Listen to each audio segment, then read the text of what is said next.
नमस्कार दोस्तों। Study tips के स्टडी चैनल में आपका स्वागत है।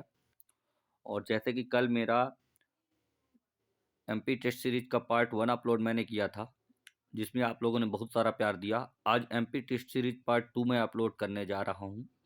और प्लीज़ चैनल को सब्सक्राइब करिए और वीडियो पूरा देखिए, क्योंकि मैं इस 35 फैक्ट से मैं आपको कम से कम 100 फैक्ट याद करवाऊंगा। तो चलिए स्टार्ट करते हैं वीडियो को। मानव जीवाश्म की खोज मध्य प्रदेश में कहाँ हुई है?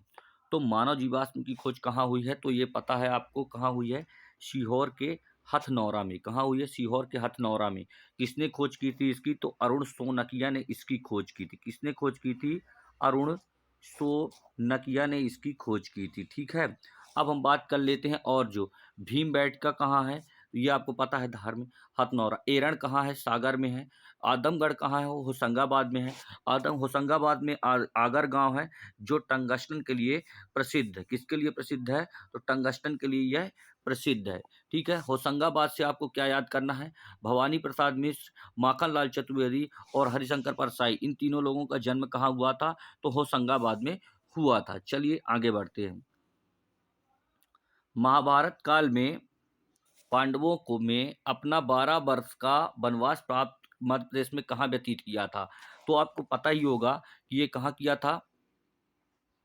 पचमढ़ी में, बुंदेलखंड एरिया में, रायसेन और छतरपुर एरिया में इन्होंने किया था। ठीक है, मध्य प्रदेश का सोमनाथ किसे कहा जाता है? तो आपको पता है मध्य प्रदेश का सोमनाथ किसे कहा जाता है?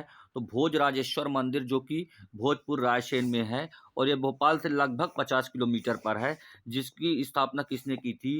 राजा भोज ने की थी। किसने की थी?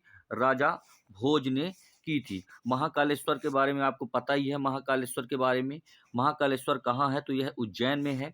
उज्जैन के बारे में बात करें तो शरद जोशी जी का जन्म यहीं पर हुआ था और आदित्य जोशी का भी जन्म वहीं पर हुआ था।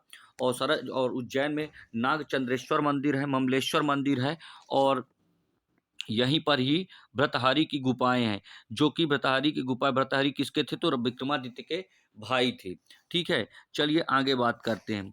मंजूषा गांगुली चित्रकार का संबंध किस शहर से था? तो किस शहर से था मंजूषा गांगुली का? तो ग्वालियर से। ग्वालियर से मोहम्मद हाफिज खान, ये और लता मंगेशकर, जावेद अख्तर और आपके कार्तिक आर्यन, ये प्रसिद्ध जो हैं ग्वालियर से संबंधित थे। ग्वालियर में क्या क्या चीज़ है? तो ग्वालियर में सिंधिया वंश की स्थापना अगर बात करें तो सिंधिया वंश की स्थापना राणोजी सिंधिया की थी। और ग्वालियर कौन ले गए थे इसकी राजधानी? तो दौलत राव सिंधिया लेकर गए थे। इंदौर के बारे में आपको पता ही है। इंदौर की क्या है? व्यावसायिक राजधानी है, खेल राजधानी है। जबलपुर की बात करें तो जबलपुर के मुस्कान किरार, रानी ताल खेल गार्डन और आपका ये क्या बोलते हैं, नेताजी सुभाष चंद्र बोस, ग्वारी घाट, तिलवारा घाट और धुआंधार जलप्रपात यहीं पर स्थित है। रॉक पॉइंट भी यहीं पर स्थित है। मकड़ालय संग्रहालय, मकड़ी संग्रहालय भी यहीं पर स्थित है। जियो पार्क भी यहीं पर है। उज्जैन में गोपाल मंदिर का निर्माण किस शासकों की स्थापत्य कला का उदाहरण है? तो किस शासक की स्थापत्य कला का उदाहरण है? तो ये हम बात करें उज्जैन में तो सिंधिया शासकों की स्थापत्य कला के बारे में यहाँ पर किया गया है। अब बात करें भुजारिया पर्व। भुजारिया पर्व किसके द्वारा मनाया जाता है? तो यह सहरिया जनजाति के द्वारा मनाया जाता है। सरोज वादक उस्ताद अलाउद्दीन खां का संबंध किस घराने से है? तो मैहर घराने से है। अलाउद्दीन खां की एकेडमी की स्थापना भी उन्होंने की थी। ठीक है, महाकवि कालिदास की रचना कौन सी थी? तो इसमें से महाकवि कालिदास की रचना कौन सी, प्रथम रचना कौन सी थी? ये जरूर पूछेगा। आप सबको पता है कि कुमार संगम, रघुवंशम, मेघदूतम, ये सारी उनकी, ऋतु संहारम, ये सारी उनकी रचना थी। लेकिन कालिदास की प्रथम रचना कौन सी थी? तो यह कौन सी थी? कुमार संभवम उनकी पहली रचना थी कालिदास की। पुराणों में मध्य प्रदेश के किस स्थान को सर्वतीर्थनाथ क्रम कहा जाता है? तो पुराणों में किसे कहा जाता था? तो सर्वनाथ तीर्थनाथम। तो यहाँ पर अमरकंटक को कहा जाता था। चित्रकूट सतना जिले में है, ओमकारेश्वर खंडवा में है और महेश्वर भी यहीं पर है। चलिए नेक्स्ट क्वेश्चन। सेवनागिरी में जैन धर्म से संबंधित कितने मंदिर हैं? सोनागिरी में जैन से संबंधित तीर्थ मंदिरों में से कितने हैं? तो सोनागिरी कहाँ है? दतिया में। कुल 108 मंदिर हैं। इनको याद करने की ट्रिक कि जब महिलाएं, मैं किसी महिला के बारे में नहीं बोल रहा हूँ, या तो सिर्फ याद करवाने के लिए एक ट्रिक है। महिलाएं ज्यादा सोना पहनती हैं तो क्या हो जाती हैं? गिर जाती हैं। तो सोना गिर क्या हो जाता है? तो दांत में लग जाता है। तो यानी सोनागिरी यानी दतिया। किस जनजाति व्यक्तित्व ने भीली दल गठित किया था? किसने गठित किया था? तो यह टांट्या भील के बारे में आप लोग सब लोग ही जानते हैं। किसने किया था? टांट्या भील ने किया था। भारतीय मानक समय रेखा 82 एंड डिग्री 82 एंड हाफ पूर्वी देशांतर मध्य प्रदेश के किस जिले से होकर जाती है? तो यह आपको सबको पता है, सिंगरौली जी जाती है। भारत के 5 राज्यों से होकर जाती है 82 एंड डिग्री हाफ। सरसों की हंडिया किसे कहा जाता है? सरसों की हंडिया तो ये कहा जाता है, सरसों की हंडिया मुरैना को कहा जाता है। किसको? मुरैना को कहा जाता है। मुरैना राजस्थान को टच करता है। राजस्थान से कितने जिले छूते हैं? तो ये आपको बताना होगा कमेंट में। और यूपी से कितने जिले छूते हैं? महाराष्ट्र को कितने जिलों की सीमाएं छूती हैं? तो ये आपको बताना पड़ेगा। मध्य प्रदेश के किस राष्ट्रीय उद्यान का अपना शुभांकर जारी किया है? तो वह कौन सा राष्ट्रीय उद्यान है मध्य प्रदेश का जिसने अपना शुभांकर जारी किया है? तो कान्हा किसली राष्ट्रीय उद्यान, भूर सिंह दा बारह सिंह, ठीक है, ये है भूर सिंह। मध्य प्रदेश में न्यूनतम वर्षा वाला स्थान कौन सा है? तो यह कौन सा स्थान है? तो ये जो स्थान है वह कौन सा है अपना? तो मध्य प्रदेश में न्यूनतम वर्षा वाला स्थान अपना यह एकमात्र स्थान है भिंड, जो कि न्यूनतम वर्षा 99 सेंटीमीटर के आसपास वर्षा होती है। समथिंग और भी कम होती है, शायद 55 सेंटीमीटर के आसपास वर्षा होती है। देख लीजिएगा आप, मैं भी चेक कर लूंगा। किस वर्ष देवी अहिल्याबाई हवाई अड्डा को इंदौर का अंतर्राष्ट्रीय हवाई अड्डे का दर्जा प्राप्त किया है?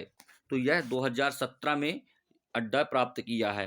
वारणा नदी परियोजना कौन से जिले को लाभान्वित होते हैं? कौन कौन से जिले इससे लाभान्वित होते हैं जो कि दिए गए विकल्प में हैं? तो यह कौन से हैं वारणा नदी? तो रायसेन व सीहोर को लाभान्वित करते हैं।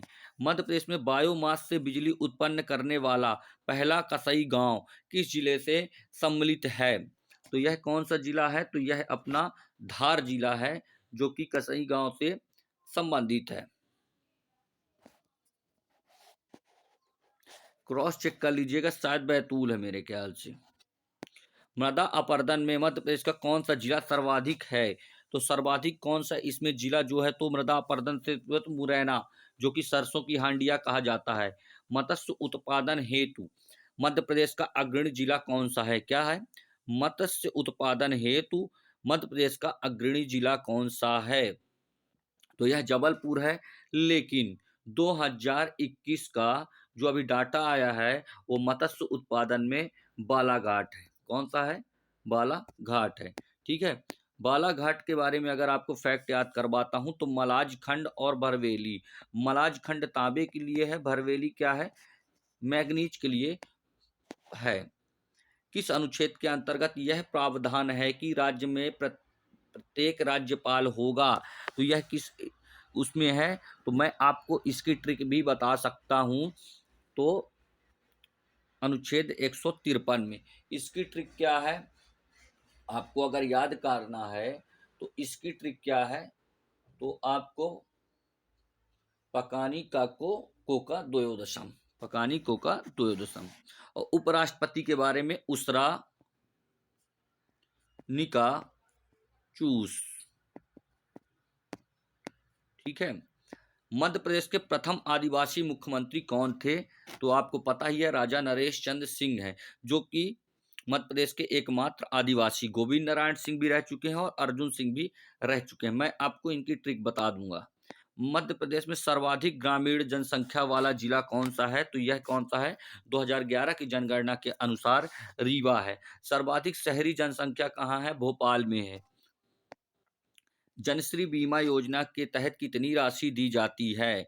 जनश्री बीमा योजना के तहत कितनी राशि दी जाती है? तो 20,000 रुपये इसमें क्या है? दी जाती है। किस योजना के तहत? जनश्री योजना के तहत। मध्य प्रदेश निषाद राज्य छात्रवृत्ति योजना की पात्रता कौन लोग रखते हैं? तो यह कौन लोग रखते हैं? जो मछुआरा समुदाय के लोग होते हैं, वह निषाद राज्य छात्रवृत्ति योजना की पात्रता रखते हैं। क्या क्वेश्चन है? मध्य प्रदेश निषाद राज्य छात्रवृत्ति योजना की पात्रता कौन लोग रखते हैं? तो मछुआरा समुदाय के लोग रखते हैं। मध्य प्रदेश निर्वाचन आयोग का शिलान्यास किस राष्ट्रपति के समय पर हुआ था? तो शंकर दयाल शर्मा, ये भी मध्य प्रदेश के थे और उसी समय पर 1 फरवरी 1994 को इसका उद्घाटन हुआ था। 243 के तहत हुआ था। ठीक है। वर्ष 2019 का लाइफ टाइम अचीवमेंट पुरस्कार किसको दिया गया था? तो सुधीर वर्मा को दिया गया था। सुशील दोषी जी कमेंटेटर हैं। मध्य प्रदेश के भोपाल में सेलिंग स्कूल खोलने में निम्न में से किसका सहयोग रहा था? तो भारतीय थल सेना, भारतीय वायुसेना, भारतीय नौसेना। तो भारतीय नौसेना शामिल थी इसमें। किसमें? सेलिंग स्कूल भोपाल में, जो कि खुली है। ठीक है। मध्य प्रदेश सरकार ने किस स्थान पर खेल गांव को स्थापित करने की बात की है?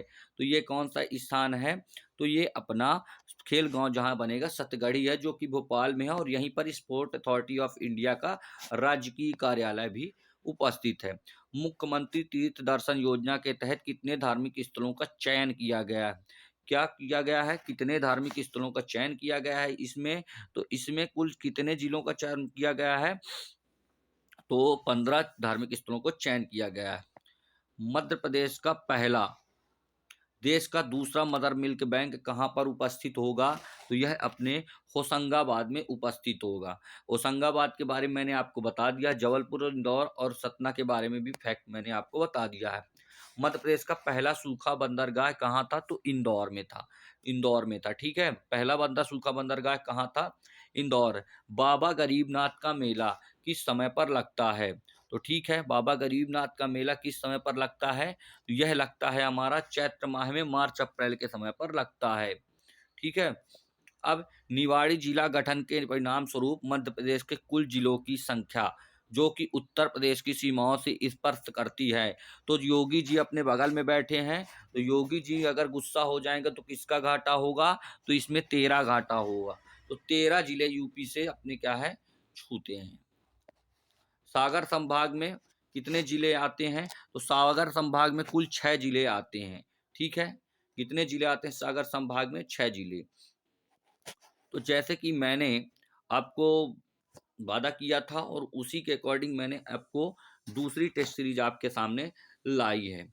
और ये टेस्ट सीरीज में आपको, जो कि 8 जनवरी से एमपी पुलिस का जो पेपर होने वाला है उसमें महत्वपूर्ण योगदान होगा, और जो कि 24 अप्रैल को फिर से एमपीपीएससी प्री का जो कि कैलेंडर आया हुआ है उसके अकॉर्डिंग पेपर होगा, तो उसमें भी आपके लिए महत्वपूर्ण होगा।